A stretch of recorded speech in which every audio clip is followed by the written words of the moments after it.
making a pillow here with a tiny rope cord, and I have the rope basted onto the pillow on all four sides with an opening right here where I need to match up the rope as good as possible to make it look like there's no seam.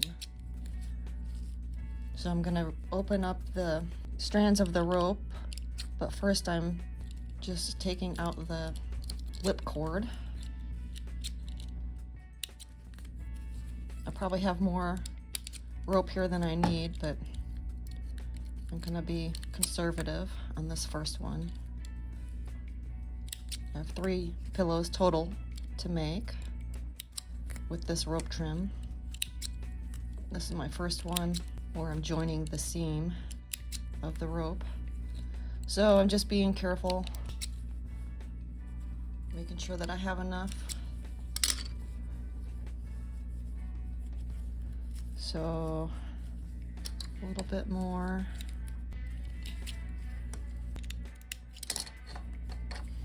Okay, so I have the lip out of the way. Now I have to open up the actual rope.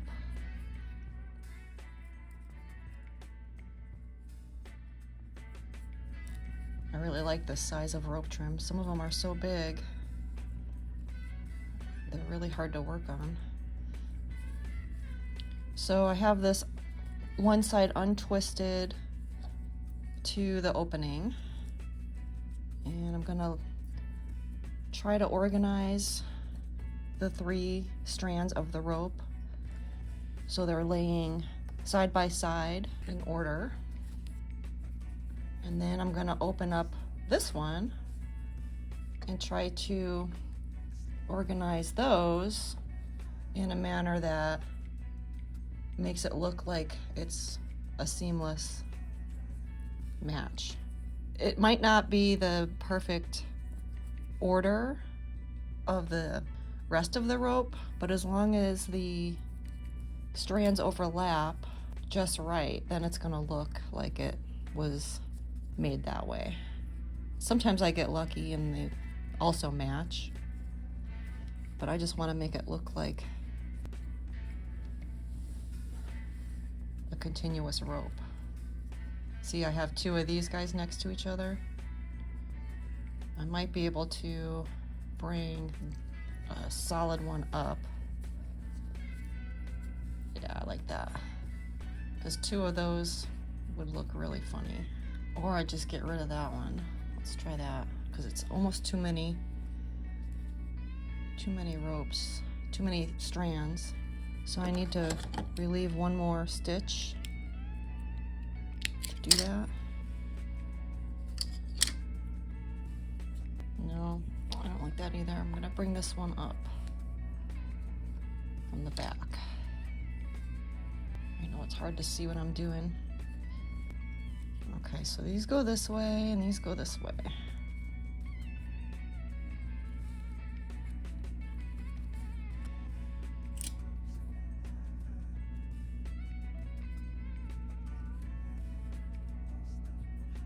How's that look? Sometimes I try to hold on to it and flip it and see how it might look once the pillow's finished, and then I can kind of tell if I like it or not. Yep, that looks good. So now the challenge is to stitch it into place.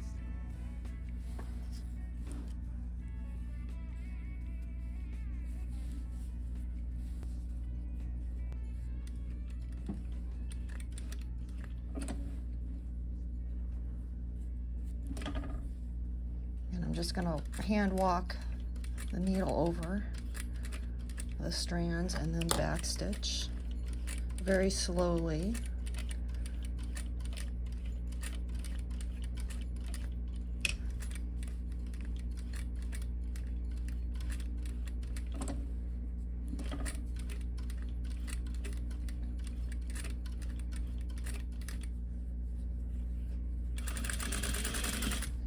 Okay, let's see how it looks. pretty good. Yeah. I think I like that a lot. And now I have to do that for 2 more pillows, and then I can put the zippers in and finish them. And then I'm gonna trim off, I can do that now, trim off this extra. I don't like to go too short though, because I don't want it to unravel before I finish the pillow. That's good right there.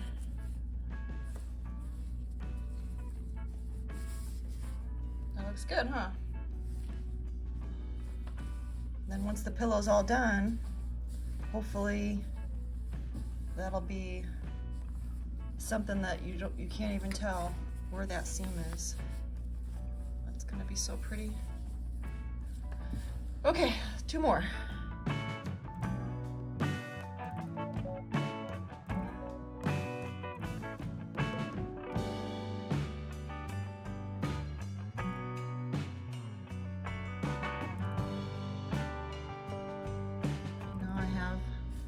Number 2 pillow here, ready to match the threads of the rope. Here's what I cut off of the first one. So I'm gonna do exactly what I did before, because that one went really well. Just start off by removing the lip.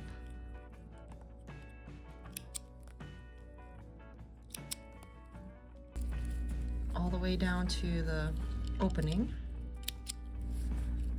Okay, now this side. Okay, so those are open until they kind of meet right there. So now I just start undoing the strands of the rope. Untwist them.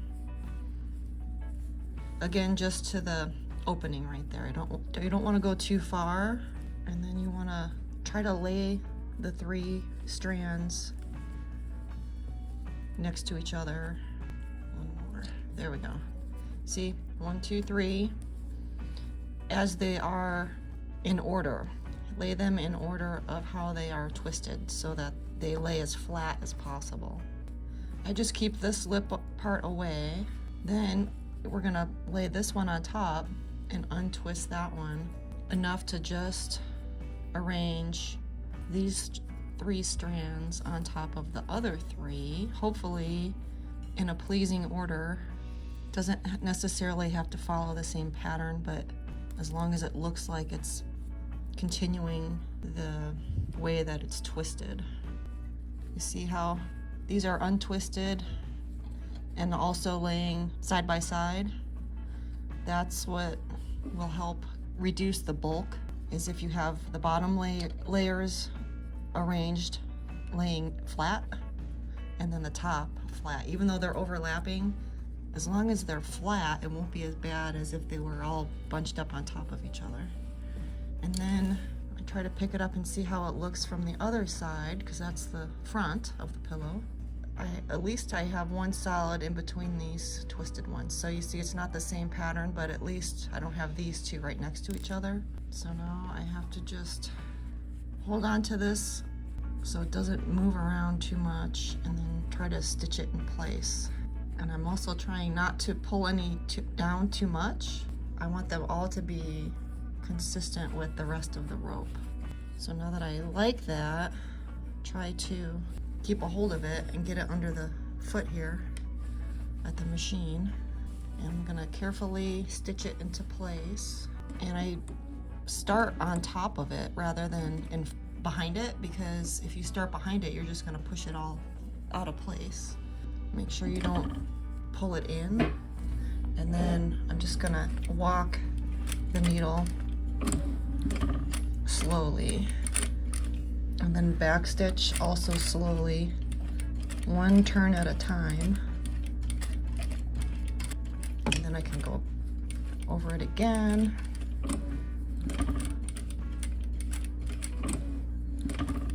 Being careful not to push it.